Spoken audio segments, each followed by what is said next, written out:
Well, hello and welcome everybody.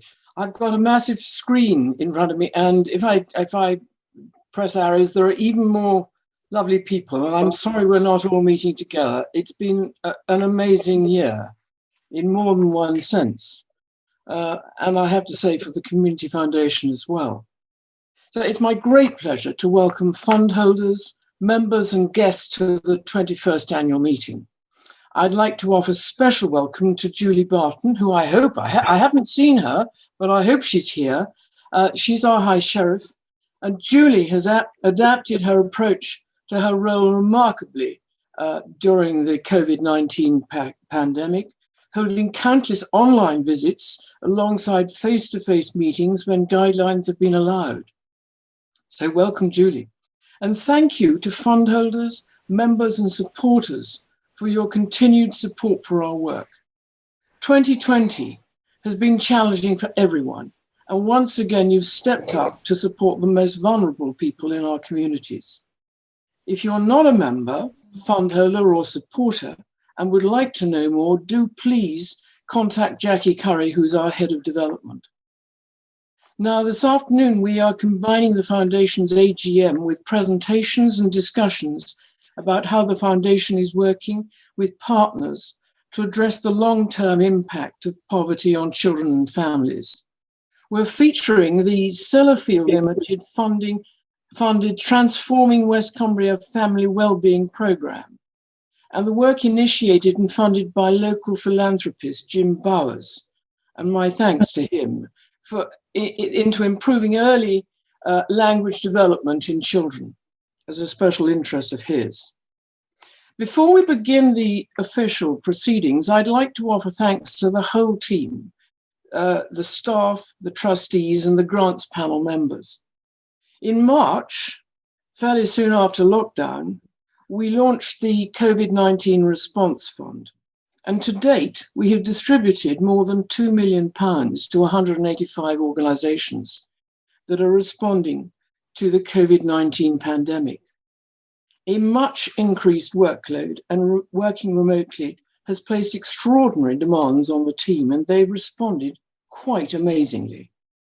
In addition, our Chief Executive, Andy Beeforth, has been heavily committed in his role and a national role as a board member with the National Emergencies Trust, which has distributed over £75 million to communities through the national network of community foundations. And I'd like to say how grateful we are to Andy for taking on this additional role. And it's very nice to see him having an influence at national level. I'd like to pay special thanks to Kevin Walsh, who's chair of the main grants committee and chair of our COVID-19 Response Fund Committee.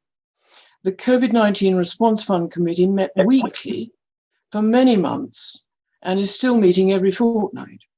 And many of its members are also active members for their local district-based community recovery groups. That means we have a lot of very good local intelligence that informs much of the decision-making.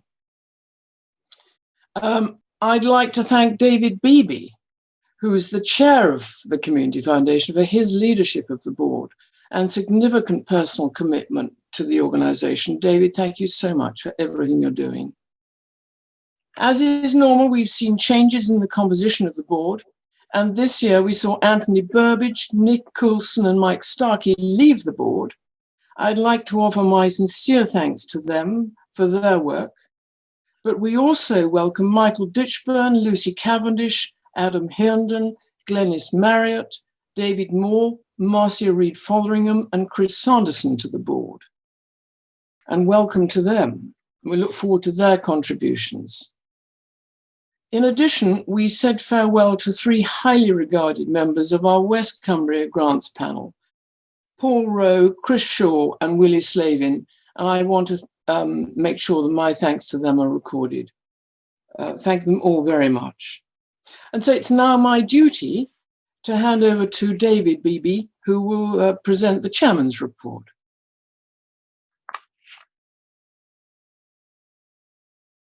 Welcome to everybody. It's just fabulous to see so many friendly faces on the screens as I've scrolled through. And thank you very much, Claire, for your kind introduction and for your resolute support to the Community Foundation. Cumbria Community Foundation's overarching objective is to make high-quality grants in support of our most effective charities and community organisations, targeted to address the greatest need in the county. We connect people who care with causes that matter. In order to expand our grant-making activity, we set an ambitious 5-year business plan with targets to double the Foundation's long-term funds under management from £15 million to £30 million, and to double our annual base grant making from £1.4 million to £2.8 million. Significant progress has been made and continues to be made despite COVID-19. Over recent months, we've shifted priority, funding third sector organisations providing vital support during this pandemic phase, while at the same time maintaining our usual grant-making activities. It is vital that the many amazing organisations that we are privileged to support know that Cumbria Community Foundation is available to support where we can. Looking back at the financial year to 31st of March 2020, which represents the third year of our business plan, the income level was very high at £8.5 million. The details of that are in the annual report, which you have access to, but particular highlights are the £1.5 million given through the amazing generosity of the family behind the Papagallino Fund, £1.78 million from Sellafield to launch the Transforming West Cumbria programme, which we'll hear more about later, and a range of new flow-through funds, including a significant fund set up by the Cumberland Building Society. In terms of grant giving, we awarded 558 grants in the last financial year, amounting to just over £1.9 million, and all targeted at our well-publicised grant-making priorities. Promotion of philanthropy is a long-term process and is perhaps even more challenging in these times of so much uncertainty. However, the harsh reality is that what we do has never been more important. And if I think of some of the statistics I've seen that suggest somewhere between 25 and 40% of charities could fail next year, that is a scary situation that we're in. Last year I mentioned that we're working with Sellafield and the Nuclear Decommissioning Authority to develop a significant programme of work to help address the challenges identified in our West Cumbria Opportunities and Challenges report. I'm delighted to report that Transforming West Cumbria, which will take on West Cumbria's most entrenched social and economic problems, has now been launched. In addition to this, a very important and exciting programme of work, it also demonstrates our emerging capability to develop and deliver programmes targeted at specific needs. COVID-19 has had enormous effect on all our lives and sadly is exacerbating the challenges identified in our Cumbria Revealed report. As Claire has mentioned, we launched the Cumbria COVID-19 Fund on the 17th of March. The first grants were actually awarded on the 31st of March, and the total is now over £2.1 million. Our total grant giving this financial year to date, including the COVID Fund, is £3.7 million, almost double that awarded in the whole of last year. This very simple statement hides a massive amount of work by our grants team in particular, and the volunteer grant panels who deal with the increased demand and ensure the best use of our limited funds. As we look forward, we continue to develop our activities, all with one very simple aim: how to improve the lives of disadvantaged people in Cumbria. We recently launched the Cumbria Club, which invites the many diaspora lovers of Cumbria to support our activities. Following on from our reports on Cumbria and West Cumbria, we are commissioning a report on the Furness area to help guide our activities in this area of significant disadvantage. We've recently established a pilot third sector leadership programme in support of the very important leaders in the county. And following a focus on the COVID Fund this year, we're refocusing our activities to develop new funds for the very necessary work needed in our county. Let me conclude by adding my thanks to all who have made this possible, our wonderful funders who enable us to do what we do and are helping us to expand and develop our activities. The organisations and people we are privileged to support. And the team who make this happen, our staff, our grant panels and our trustees. So thank you to all of them. Hi everybody and good afternoon. My name is Jenny Benson and I'm the Director of Programmes and Partnerships at the Foundation, and it's my pleasure this afternoon to introduce you to our AGM topic discussion, which is called Stronger Foundations, Improving the Lives of Children and Families. As a community foundation, we seek to address the root causes of problems with the aim of achieving fundamental change in our communities. Whilst today's discussion showcases some of our projects in West Cumbria, the issues they address are county-wide. We know that promoting positive change in society is a long-term and complex. That is why we bring together people and organisations from across the county with knowledge and lived experience to help shape our grant-making programmes. We also work in partnership and promote collaboration between groups and funders. Why? We do this because in Cumbria, we are stronger and are more effective by working together, and we're passionate about this. We've applied this approach to two programmes that we're featuring today. Firstly, the Family Wellbeing programme. This forms part of the Transforming West Cumbria that David has already mentioned. The programme has been developed in partnership and funded by Sellafield Limited. It was born out of our West Cumbria Opportunities and Challenges report and has been co-designed to help improve the health and well-being of some of the most vulnerable and disadvantaged children and families in West Cumbria. Secondly, the programme we are also featuring began in a conversation with Jim Bowers, a recognised expert in early child education. The Cumbria Communications Project has grown from an initial idea to embrace a number of key organisations in the county and the University of Cumbria. The project focuses on early language development in children from low-income families. Shortly, I will be able to introduce you to some of the partners involved in these programmes. Whilst their interviews have been pre-recorded, they are here with us this afternoon, and so they'll be able to be delighted to answer your questions in the Q&A. To set the scene, however, for this afternoon's discussion, I'm delighted to introduce you to Suzanne Wilson, a research fellow in social inclusion and community engagement at the University of Central Lancashire. Suzanne's expanding portfolio of research focuses on working class coastal communities, which are often regarded as left behind. I've had the pleasure of working with Suzanne over the last year. She's a community activist, passionate about justice and equal opportunities for all. Anyone who's met Suzanne will know that she works tirelessly to challenge poverty, particularly poverty for children.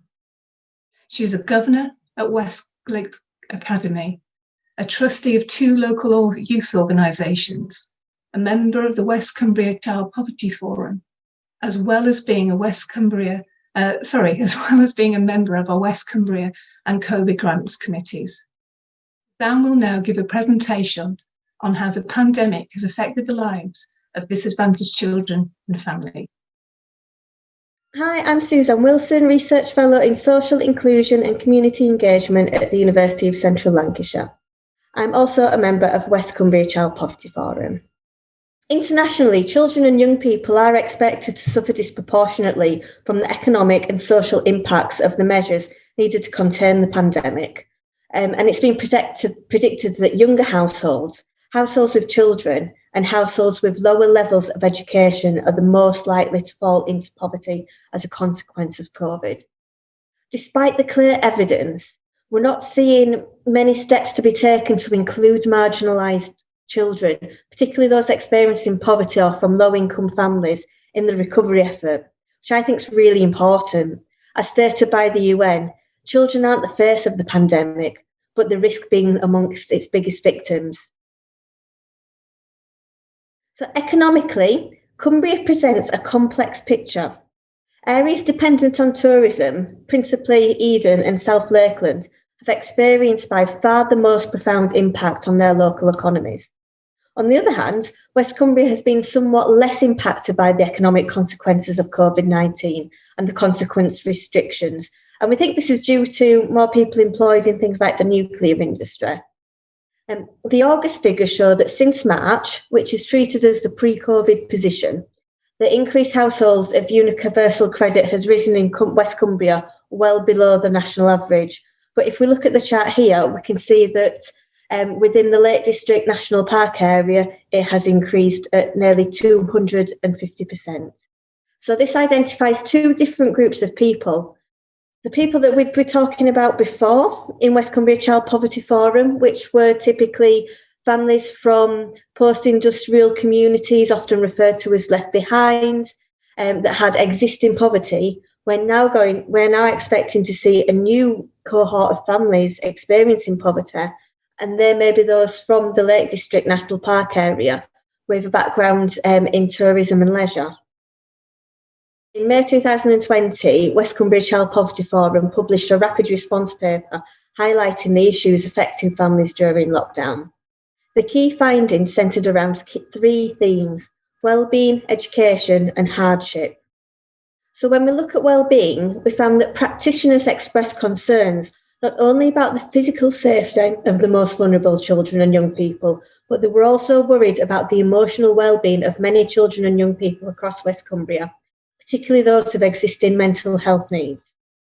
When we think about education, schools and youth organisations were concerned about the impact of the extended school closures.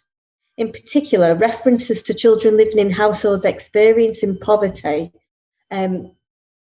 They were particularly worried about access to IT, access to teachers who, of course, can often act as positive supportive role models, and the home learning environment. We're also worried about hardship. And organisations involved in the community response told us about how concerned they were about food insecurity in families already experiencing poverty. They were also worried about the effect of the lockdown on low-income working families, many of whom had now been unemployed or furloughed. So in October, we did a follow-up webinar. So our report, which will be published this month in December, found that early years education was being significantly impacted upon, which has a lifelong impact on the educational trajectories of children. Unfortunately, food security still is a big theme. We found that schools provided some detailed accounts of the financial hardship and the food insecurity experienced by families who were just about managing before the pandemic. Access to internet and IT equipment remains to be an issue, despite national government not fulfilling their commitment to ensure that all children have access to IT. And people worried about the health and well-being of families, with schools and services providing mixed messages about the impact of health and well-being. And in light of these findings, we recommend that organisations must work collaboratively so every child experiences food security. This is a fundamental human right. Digital exclusion is widening the attainment gap, and this must be addressed. Schools are a key anchor institution and should be viewed accordingly.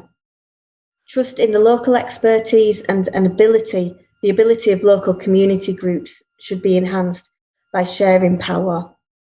We should listen to and respond to the voice of the child, and we should champion the benefits of collaboration and data sharing.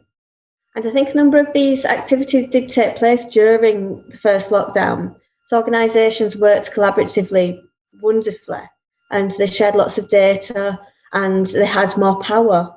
But I just urge local authorities and other regulatory bodies to not go into the familiar, easy ways of working and try and keep their minds open and think innovatively about ways that they can best work to help people. And at the end of our West Cumbria Child Poverty Report, basically, we recommend the formation of a therapeutic community around every child. So when we say that, we say, in order to realise their potentials as individuals and active citizens, children require an environment that fosters personal growth. They need to form relationships with others, in an atmosphere of trust and security. They need to be valued, accepted and supported by those around them, and they need to take a real responsibility for themselves, their others and their environment. If you would like any more information about the work of West Cumbria Child Poverty Forum or the research I've been doing during COVID, please feel free to email. Thank you.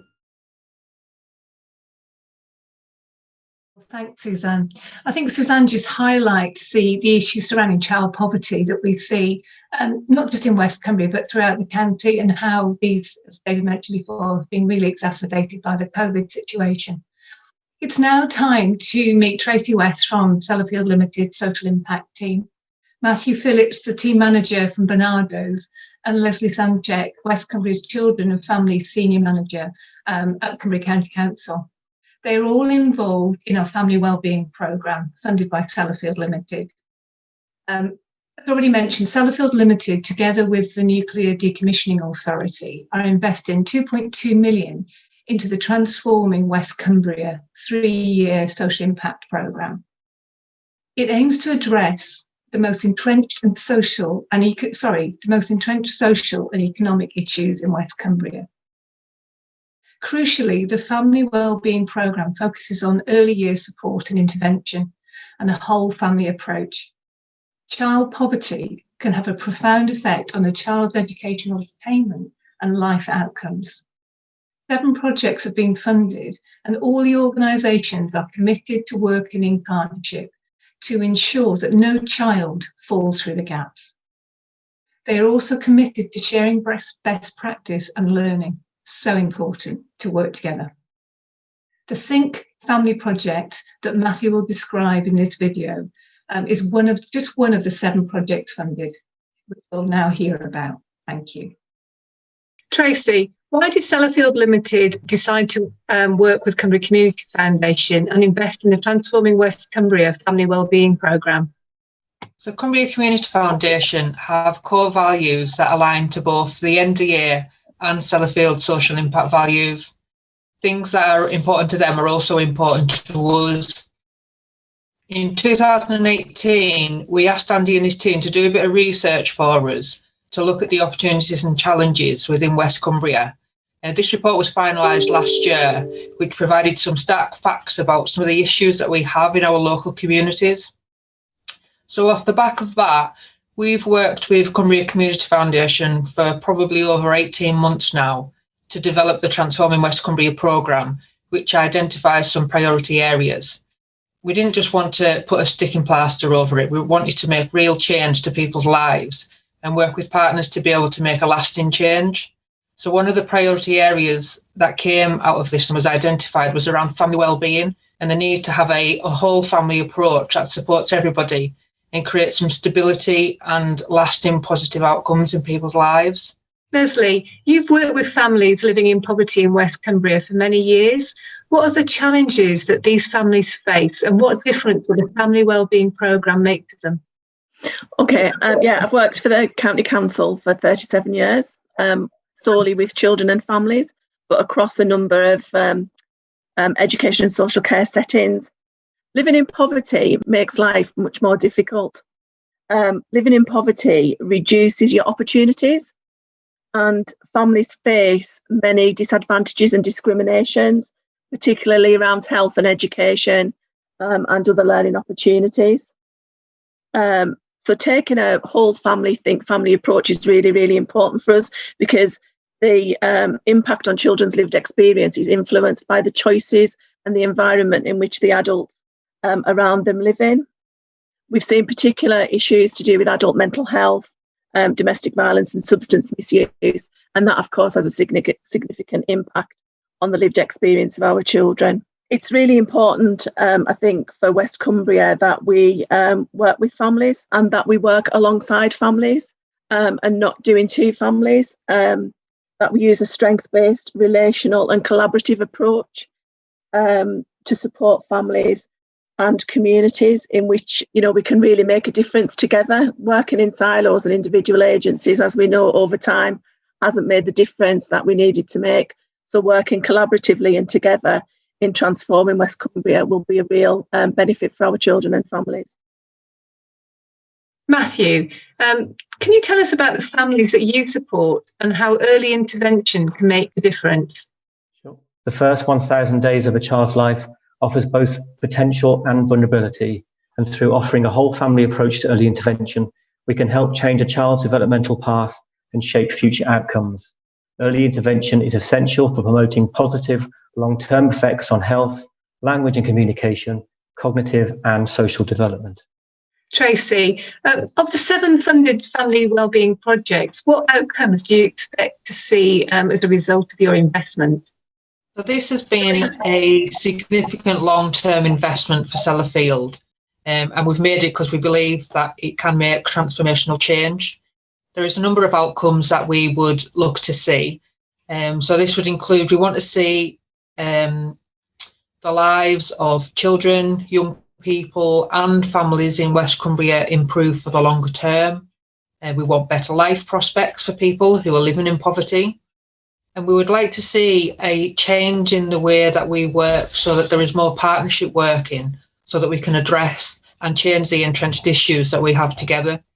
And at the end of the day, we want to see a more resilient and financially sustainable organisations that are able to support our communities for the longer term.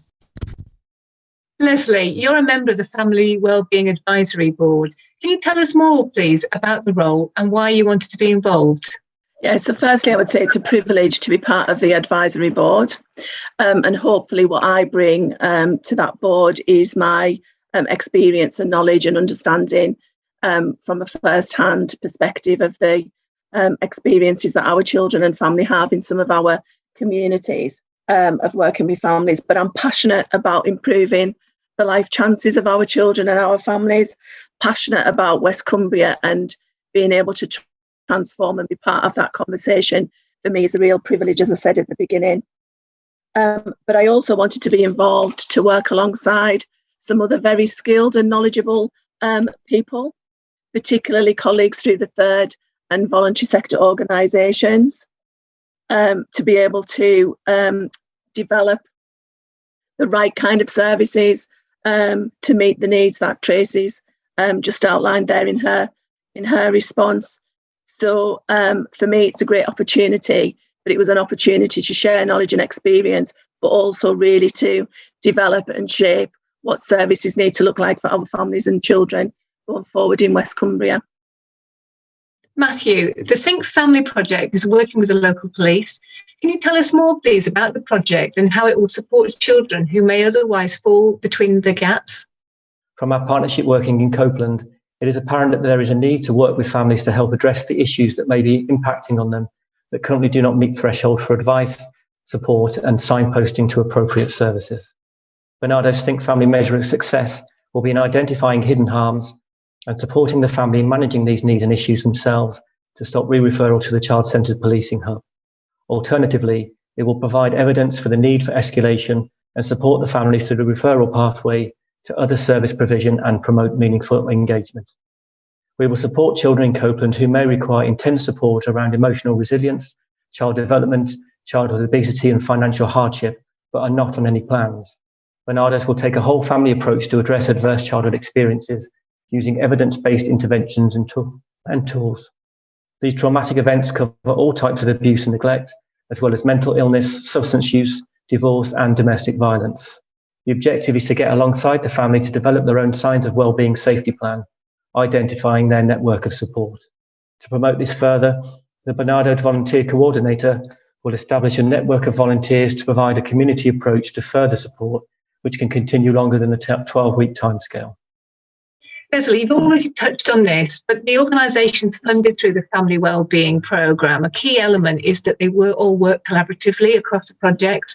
Can you explain a little bit more, please, about why this is so important and what impact this will have both on the local community and on the third sector as well, please? Well, working collaboratively for me is key to implementing that whole Think Family approach across all of our services and organisations, but also in transforming West Cumbria. We are stronger when we work together, and working collaboratively is really important in achieving that aspiration. And we need to work collaboratively to address some of the issues that are faced by children and families in our communities. having children and families at the centre with collaborative approach to meeting those holistic needs of that family is really, really important. And the benefits will be for the family, for our communities, and for organisations as well. And also by using this approach, we might be able to access different services that we're not currently able to engage with. And also working collaboratively is likely to enable us to be able to secure and apply for different kinds of funding to continue with this journey that we're on to children and families in West Cumbria. And finally, Matthew, as a charity that has supported children in Cumbria since 1997, what challenges has the pandemic had to those who are most vulnerable, and how has the third sector responded? Reports from the police, children's services and Bernardo's own My Time counselling service noted a reduction in referrals to all services through the first lockdown restrictions. Therefore, children, young people and families have not always been seen and then able to receive the help they require in a timely manner. Bernardo's has delivered services for children, young people and families in Cumbria for over 20 years. And during the COVID-19 pandemic, we've continued to support people in Cumbria, developing strong understanding of key local issues and priorities for support moving forward. Recent research has highlighted the newly vulnerable groups from the impact of COVID-19, where local disadvantage has been made more acute and the adverse childhood experiences they are facing. Whilst Bernardo's Think Family in Copeland objective is not solely to address the issues of COVID-19, Bernardo's have ensured that our central organisational learning has fed into its project design. This has included recognising the disproportionate impact the pandemic and subsequent lockdowns have had on children, young people and their families' mental health and well-being, especially the most vulnerable and marginalised in society, experiencing increased anxiety and loneliness.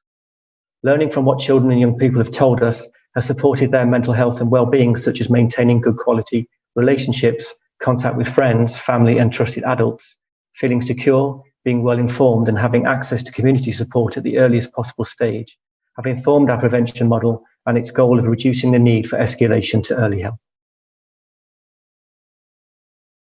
Great, thank you, Tracy, Matthew and Leslie, and I'm sure that's given you all food for thought. It's just amazing to see the work that we're able to fund for the Family Wellbeing Programme, and we look forward to giving you updates as we go forward with that. Next, we hear from Jim Bowers and Brenda Holden. Jim, who you'll soon meet, is generously funding the Cumbria Communications project. It's a 3-year project supporting 4 organisations that are working with families in Barrow, Pleatermore in West Cumbria and Kendal. The project aims to improve speech and language development in 0 to 3-year-olds. Jim grew up in Wythenshawe, Manchester, and is one of 8 children. After gaining a BA Honours and MA in English Literature at Cambridge, he pursued a teaching career in Newcastle before spending 6 years as a Principal Education Officer with a focus on special needs in County Durham. In 1994, Jim was invited to act as a professional advisor to the Withersflat Group, which ran a small group of schools catering for children with emotional behavioural difficulties in the Northwest. Soon became managing director and subsequently went on to buy the business. By the time he stepped down as a non-exec director in 2017, the group had flourished, running 10 schools nationwide, all rated by Ofsted as outstanding. Jim remains passionate about education and equality of opportunity. He strongly believes that the circumstances you are born into should not be a barrier to fulfilling your potential. Brenda has taught in West Cumbrian schools for over 35 years, becoming head teacher of 2 schools based in areas of high deprivation. She became a trustee of the Howgill Family Centre based at Pleatermore when she retired 11 years ago and has been chair for the last 5 years. Brenda is committed to supporting children and families from disadvantaged communities. Howgill is one of the 4 organisations involved in delivering the Cumbria Communications project, providing early interventions and removing barriers to communication, which we'll hear more about now. Thank you.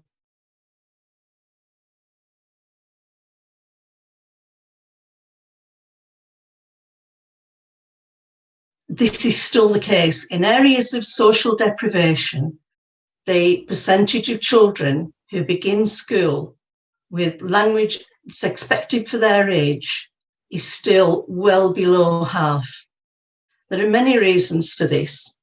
The main one is intergenerational parental knowledge about child's development and their education and their aspirations.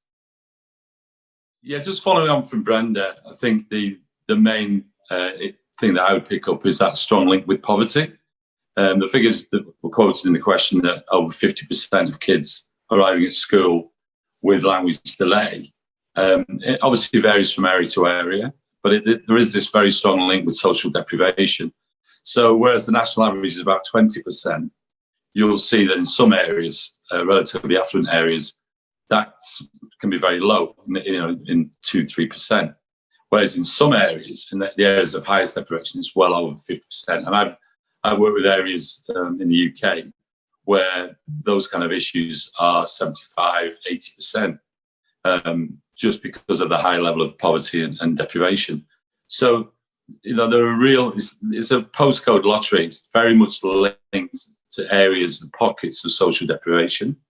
Now, Brenda, when she was talking about this, mentioned the intergenerational issues, and that's absolutely critical to this, because one of the things that the researchers found, and we found as well, was that where you had families where the parents or carers themselves had language and communication difficulties, that tended to pass on to the next generation.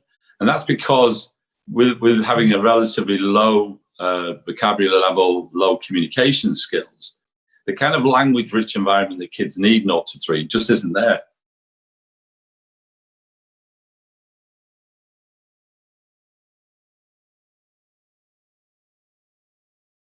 You then end up with a very language-deprived community. And one of the things that we've found as well is that over the years, there's been a breakdown in local communities, there's a breakdown in the extended family. So again, the natural zones where kids can learn new words and new constructs in language, they've diminished massively as well. So that you've got very isolated children being brought up in very isolated settings with parents themselves who've got very limited language, and it's that self-fulfilling sort of prophecy, if you like.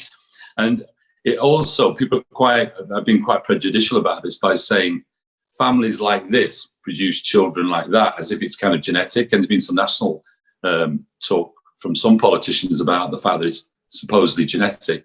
Now, my experience, my professional experience, and all the research points to the fact that whilst there might be some genetic involvement, the huge part of it is the nurturing, and it's the nurturing environment, the language-rich environment that the kids are brought up in. So those are the key elements for me. There is this element of ghettoisation as well, where you've got lots of people in poverty clustered very, very closely together. So there's an aspect of social planning as well in terms of housing and so on that's crucial to this. A lot of schools now have places for 3- and 4-year-olds because they've realised that by the time they were getting them at 5, it's too late. There already is that huge gap, and to start making it up is very difficult in a 12-month span. So most schools take 4-year-olds as well, so it gives them that 2-year window. Then it soon became apparent that it was the 2-year-olds that we needed to target. And 2-year-olds, the Early Years Alliance, they describe them as the forgotten sector. And I think to a certain extent that is true. At Howgill, we have over 100 2-year-old children in 4 different settings. And when they come in at the very beginning, if they don't have those language and speech skills, then they're already disadvantaged. It's probably the first time in their lives that they realise that they don't have the skills that are necessary. And then that causes low self-esteem, lack of confidence, which then impacts even further. And then we get into all of the scenario that Jim's just described.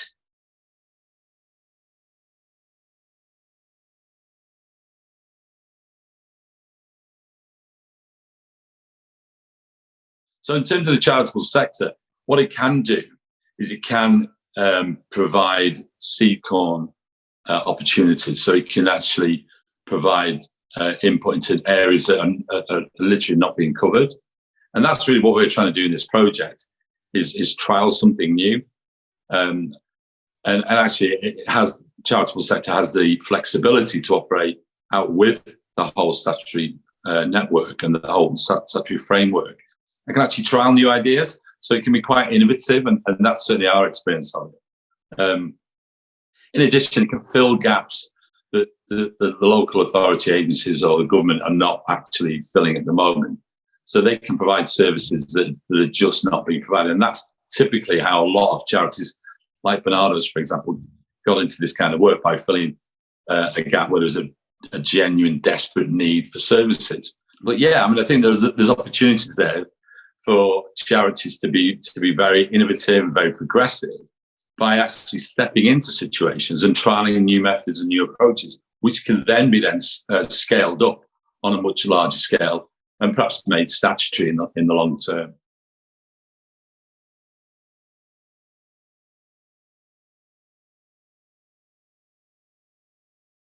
We're looking at working with settings of children and looking at speech and language, developing programs, training staff, which is absolutely essential to doing any of this work. But it's not your usual working with parents for 6 weeks, ticking a box, saying, yes, it's been done. This is something very different. This will train the staff who will then work with parents over a much longer term than is usual. And so what we're looking at now is, through this communications project, is working with other partners as well as ourselves to look again at what we're doing and how we can enrich the curriculum even further, and to show an even bigger progression from when the children come into us to when they leave. And then hopefully they're ready for that next stage and then moving into school. So this is going to be so important. And the fact that it's being done over 3 years allows us that chance to take that really long-term view and to assess exactly what we're doing. One of the things that we think is so great is that we can help really take the whole thing on a step further. And as Brenda said, this is a 3-year project. We're working with the University of Cumbria to evaluate that. So we'll have some really good evidence that we can actually use in mounting that argument to extend it and make it statutory. So I think one of the great things for us is that it's an opportunity to trial it in a home setting. So Bray, they're obviously working very much with parents and carers at the front end, and that's really important. Whereas Howgill have got the nursery settings where they're working with groups of children, and at Love Barrow Families, they've got a whole family centre base where they're working with families right across a whole range of needs, including housing, education and welfare more generally. So it's a great opportunity to see how we can enhance language development in lots of different settings, and see if we can somehow come out with a model that we can sort of extrapolate from. And it may well be that it's actually a combination of these, a continuum of things, rather than one or the other. But I mean, the bottom line is very simple. We're trying to get more language stimulus to babies and toddlers, and that's it. So it's a fantastic opportunity, I think, not just for the guys out in West Cumbria, but for us as well, to learn from them. We've got some excellent providers out there. It's not about us coming in and saying, look, we know better than you. It's a collaborative venture, and we can learn a huge amount from these guys because they're very skilled practitioners.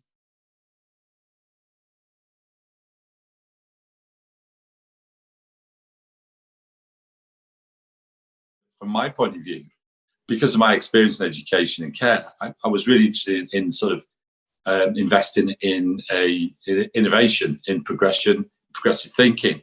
So I saw it as like an investment in people, in ideas, in taking things forward, rather than as a sort of donation to sort of hand over some cash and let them sort of get on with it. And I've salved my conscience and walk away. And I wanted to very much be involved in it and be part of it, whether the other people wanted it or not. I mean, they're stuck with me, unfortunately. But that was really, really good. And then Anne-Lee sort of took over the project and came back to me and said, right, well, I've got 3 bids.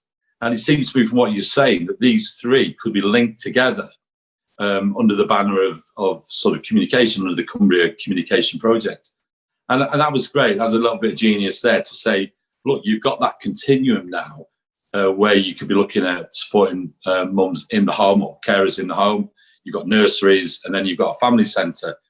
And I've been looking for a model of delivery. And I think what's clear is with all the research that's been done, in several government papers have been published, 2016, 2017, and so on, all saying from the government itself, there's a massive need for progression in this area.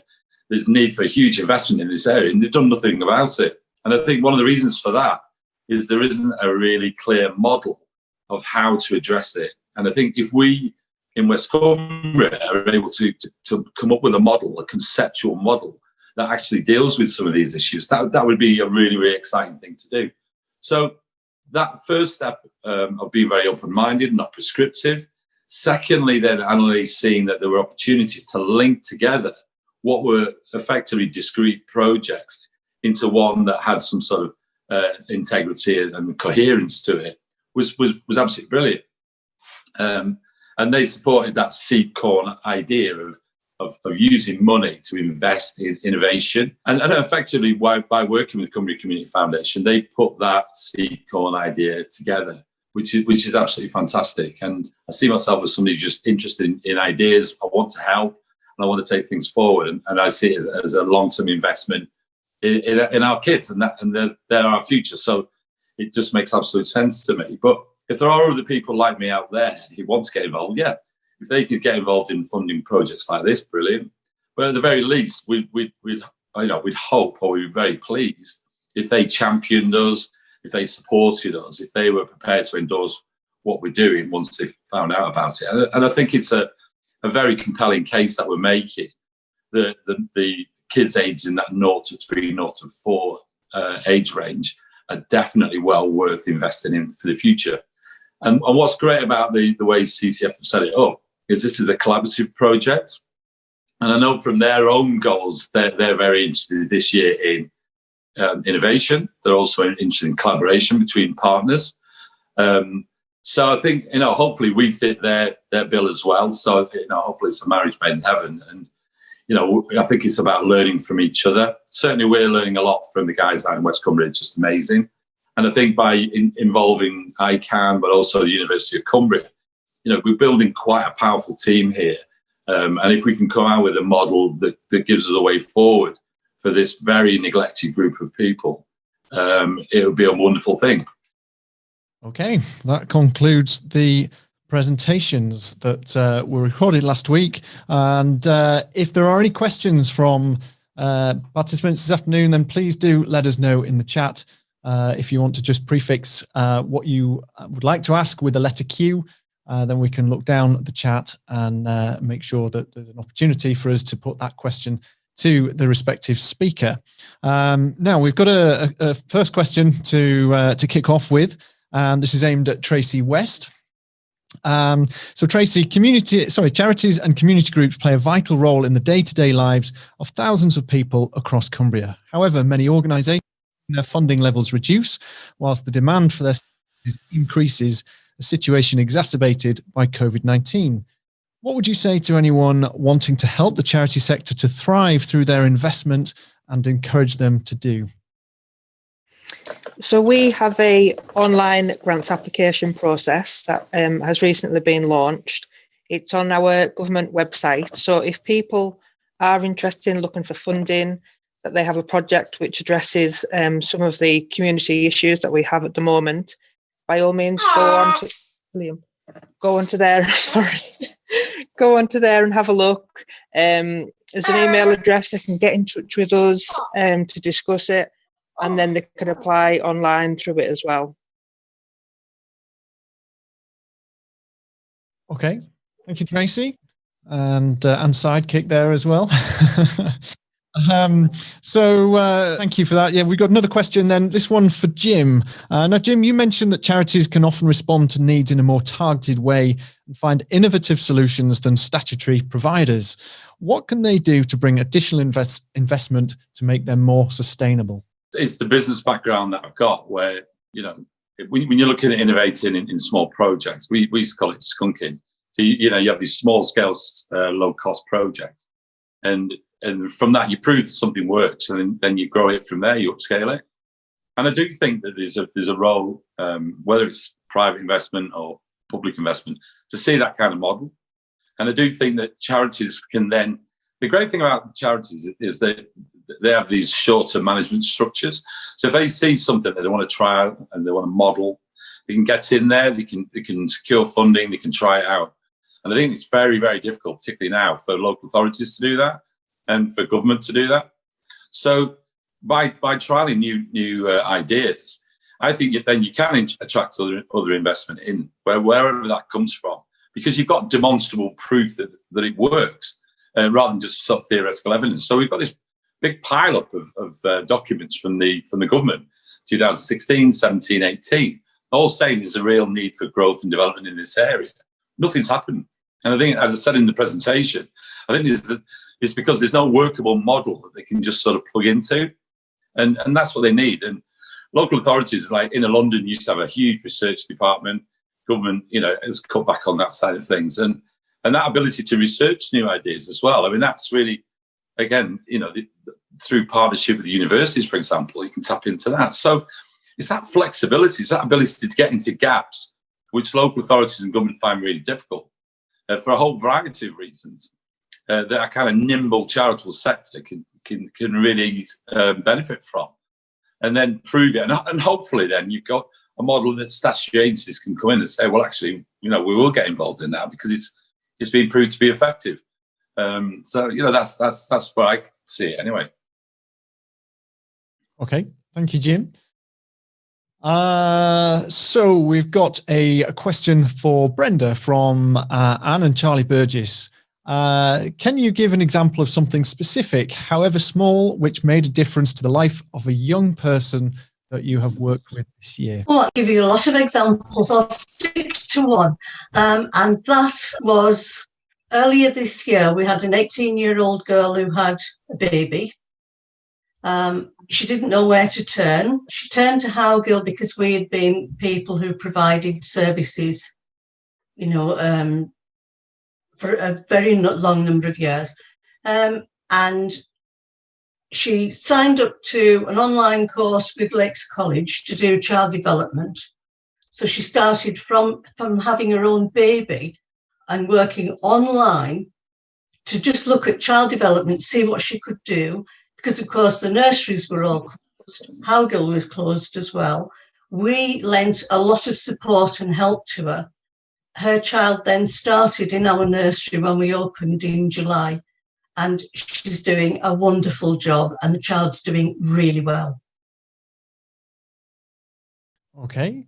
Thank you for that answer, Brenda. And we've got a question from Marion Bowman, and this is coming back to you, Jim, actually. Does your work on language development involve any music, singing, dance, puppets, dressing up, etc., expressing imagination and stimulating the senses, in other words? I ask as a chair of an arts charity that has done work with babies. Well, the short answer to that is absolutely. Part of the problem is what sort of term you use, and we use language development. It's really about communication, but people, especially in education, they understand when we talk about language development and literacy and so on. But from our point of view, it's those broader communication skills, and we're linking that to things like attachment theory and emotional development and emotional well-being, mental health. So, the performing arts or the expressive arts, however you want to describe them, absolutely crucial to this. So, I mean, if you look at, we've got an app that we're developing, and that's about singing songs to babies and nursery rhymes and dancing with them and playing with them. It's an old Latin thing, back to sort of docere cum delectare, you learn through pleasure. So, but I do think it's not just about pleasure. I do think the expressive arts have got a massive role to play in the development of communication skills. So totally agree. Our project doesn't really focus on that at the moment. It's really trying to get the sort of the skeleton in place for how parents and carers should communicate with babies and toddlers. But yeah, I mean, if this could be developed or some sort of complementary work done with somebody like yourselves that obviously I don't know the background fully, that would be amazing, because it's really that holistic approach to learning that we're really, really in favour of. So yeah, that's a definite yes. Okay, great. And sticking with you, Jim, what are the current or future plans for the communication project to work with partners in health, particularly speech and language therapists, who are also looking to explore new and effective ways of working? That's very much part of it. And I think, I mean, we're working with ICANN at the moment, because obviously that's, you know, we're from the private sector and they're from the charitable sector. We've got links with them. But obviously ICANN themselves are linked with the Royal College of Speech and Language Therapists. And yeah, I mean, this has got to be a very strong partnership with professionals, particularly the guys from the speech and language side of things. So we've started off with a sort of fairly close nuclear network that we're trying to develop, and we see a huge role for these guys in it. Definitely, yeah, a very, very important part of it. We're doing that through ICANN at the moment, but it does need to involve the whole sort of college of speech therapists and so on. Okay, Brenda, I just wondered if you wanted to add any comments to that, because I can see you've just posted in the chat that you've also been approached about that sort of thing. Yes, we have, through health. As soon as I mentioned it, I can't even remember which forum it was in, and I just mentioned that, and I immediately was contacted by the speech and language team with the local authority and the local health authority to ask how they could be involved. And we now have a group, a partnership group as well, where we meet quite regularly, and we're looking at ways of working together. Can I just come back in as well? Is that all right? Hi, Brenda. Brilliant, as usual. That was fantastic. Yeah, one of the things that we did touch on, and obviously you had to edit me down. I don't think you had to edit Brenda's. I think we had about 4 hours of me talking. It's down to about 10 minutes. So, but one of the questions that we covered in that we obviously decided not to have was the effectiveness in later life. And one of the things that we're really interested in is the fact that from these early starts in 0 to 3, 0 to 3 being the most important part of anybody's development, because you learn more in that period. Ironically, the period that none of us remember.